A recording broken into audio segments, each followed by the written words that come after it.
Hey everybody, welcome back to my channel. Today I'm going to be talking about the new movie Smile that just came out. It's another horror movie. This is my fourth review now. So far it's been all horror. I promise that will change. But anyway, I wanted to get down to the movie theater tonight and see this. It just had advanced previews tonight, so I went down to the little theater right down the road from where I live and saw the 7:45 show. And I have to say, I came out of it really, really impressed. I'm very high on it at the moment. I've been seeing trailers for this movie as far back as like early summer, I feel like, and it had a lot of promotion. Now on YouTube and previews attached to big releases like Top Gun Maverick. This movie's gotten a good push from Paramount, which distributes it, as well it should. It's a really well-made and well-done film in many different regards. It is the feature film debut by writer-director Parker Finn. This is his first film, and I have to say, based on what I just saw, I feel like he's somebody that has talent and definitely has some promise in horror movies.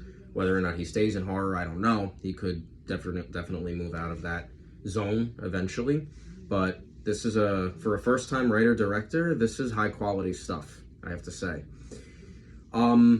So without going into all the spoilers and everything, the plot revolves around a therapist named Rose Cotter. She works at a psychiatric unit of a hospital, and she deals with counseling people who are mentally ill. And she's definitely in the job for the right reasons. At the moment, the actress's name escapes me, but this character definitely cares about her patients.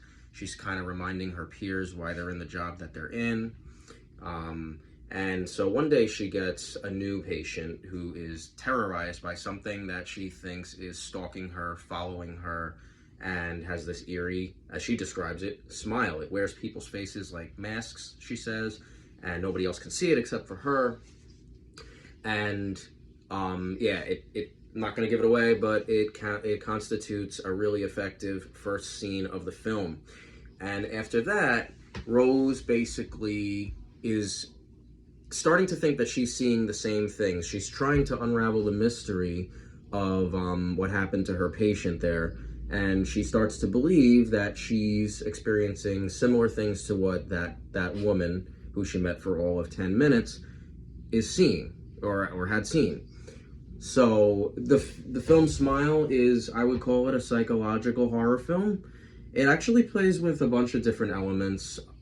There are some jump scares. There's a good amount of jump scares in here, but I don't think the film relies on jump scares. I think they're strategically placed, and they build up for some good fun. I was with a really fun audience that was screaming at every jump scare. I kind of saw some of them coming, partly because I had watched too many of the trailers, and the trailers are kind of packed with the jump scares, which is okay because I saw the jump scares coming, which left much of the movie with the more atmospheric stuff as a surprise for me. And that's what this movie really does. It blends a lot of atmosphere. There are some long takes in the movie where Rose, the lead protagonist here, is going through determining what this is. She becomes convinced that it's an evil energy entity. It's never really named, but those of you that may not be familiar with this kind of horror, yeah, I said it's jump scare horror, but it's also psychological and I would say supernatural horror. It toys around with building up. So like in certain horror movies, when you're dealing with a supernatural entity, a lot of times what'll happen is that entity will kind of isolate the protagonist from the rest of the people around it. So in this case, Rose is made to feel like she's alone, like nobody else is really helping her except for her one friend, Joel, I think his name is, who kind of believes her, but she's trying to get to the bottom of what's really going on here. There's a scene that happens that involves her nephew's birthday party and a present at the birthday party that gets opened that really got me, I have to say. I didn't think the movie was going to go that far. So it took some risks and threw in some scares and some content that I wasn't expecting. And deeper than that, too, sorry, I'm just trying to get an excess noise so I can hear what I'm saying. Deeper than the scares and stuff like that, I do think another theme of the movie is trauma. Trauma is emphasized pretty heavily in the movie. So let's discuss in the comments, do trauma and horror go hand in hand? Because I feel like that's kind of what this movie is playing around with. Rose's trauma, and in a way I feel like she's confronting a lot of her past traumas throughout the movie.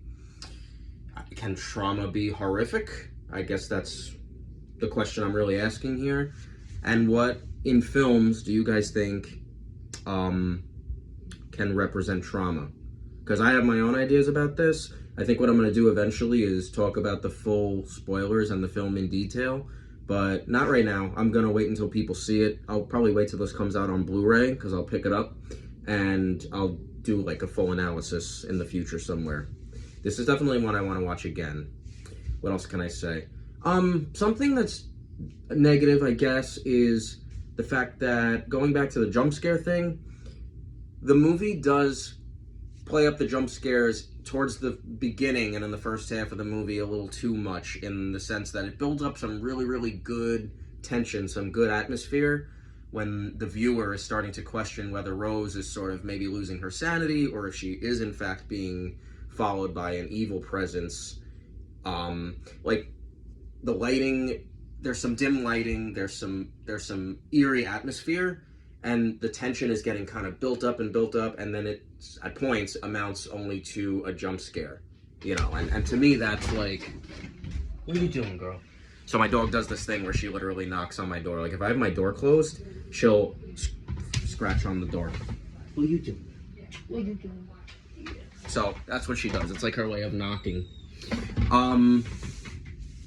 So that was a negative for me, but not so much. I got over it pretty quick, because the more the movie goes on, it delves into those psychological aspects of the trauma type of a thing.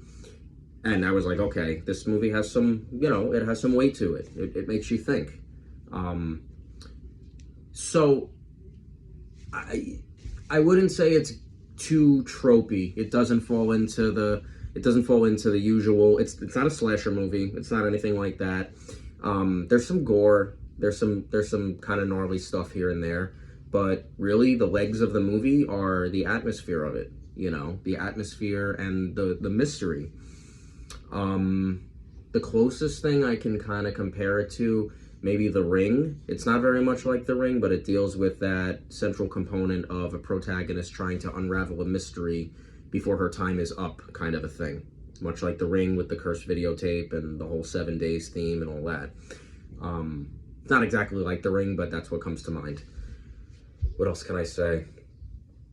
Yeah, there's like a couple quick scenes with some CGI that are kind of iffy. Not much to take the film down or anything, but, you know, that's just me.